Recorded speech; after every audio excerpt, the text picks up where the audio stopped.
Every monster on this channel is centuries old, born somewhere no one can point to.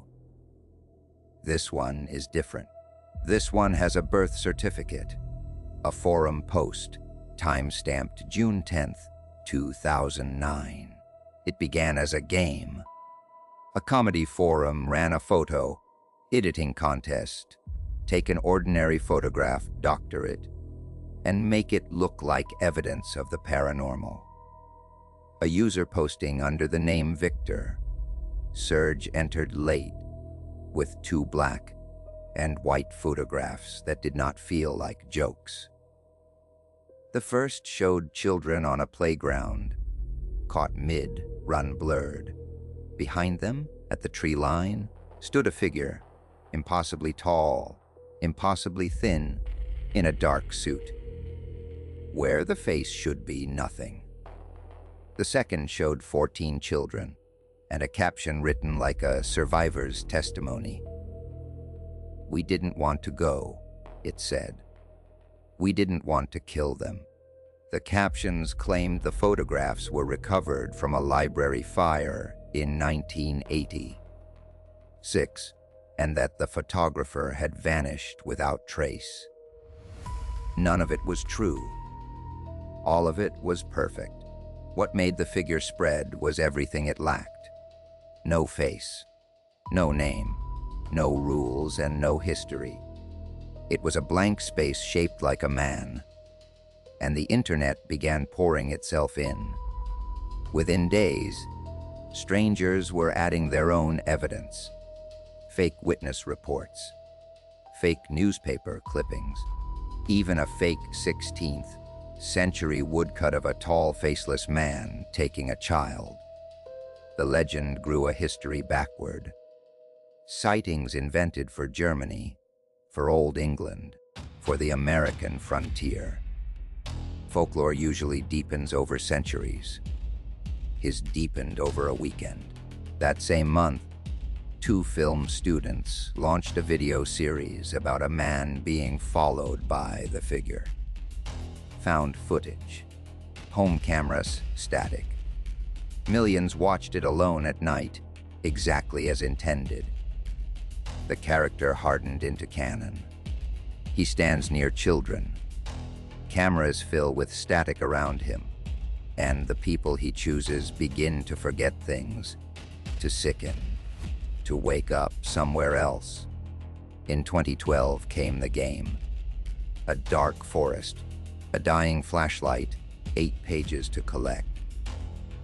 The moment players learned not to turn around, he stopped being a story and became a reflex. By then he was at every sleepover, whispered the way earlier generations, whispered about mirrors and graveyards. The children who told him to each other did not know he had an author. And then the strange part began. People started seeing him. Readers wrote in about a tall figure at the tree line, at streetlights, at bedroom windows, outside the fiction, on their own streets. Old monastery traditions had a word for it, a thought, concentrated by enough minds, that begins to walk on its own. The internet had built one by accident and given it a tailored suit. Folklorists called him the first open source monster. What took the Bell Witch a century of retelling? He managed in a single summer, and nobody owned him enough to stop what came next. In May of 2014, in Waukesha, Wisconsin, 3 12-year-old girls had a birthday sleepover.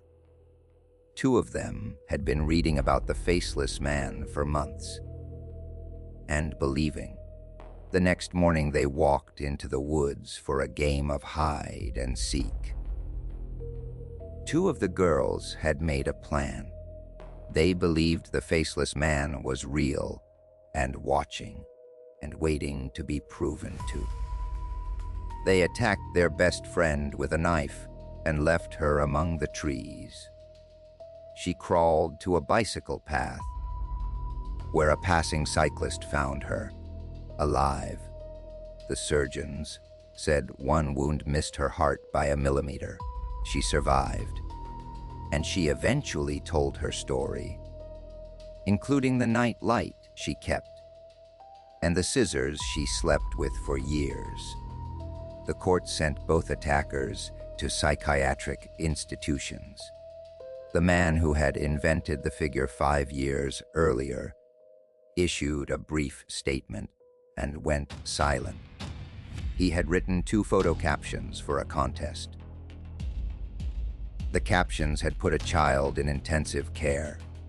The panic that followed blamed the internet, the stories, the screens. But the folklorists said something quieter and far more chilling. This is what legends have always done. You are just watching it live. Belief is the engine. The Bell Witch killed through poison and fear. The weeping woman drowns through grief. The faceless man reached through 2 children because they believed he was watching. Today, he has settled into the canon, studied in universities, filed beside monsters 10 times his age. The sightings still trickle in. The figure at the tree line has not noticed he was fiction, and that is the lesson buried in his origin story. Monsters were never found in the woods. They are made by us out of nothing in an afternoon. And sometimes they do not stay made up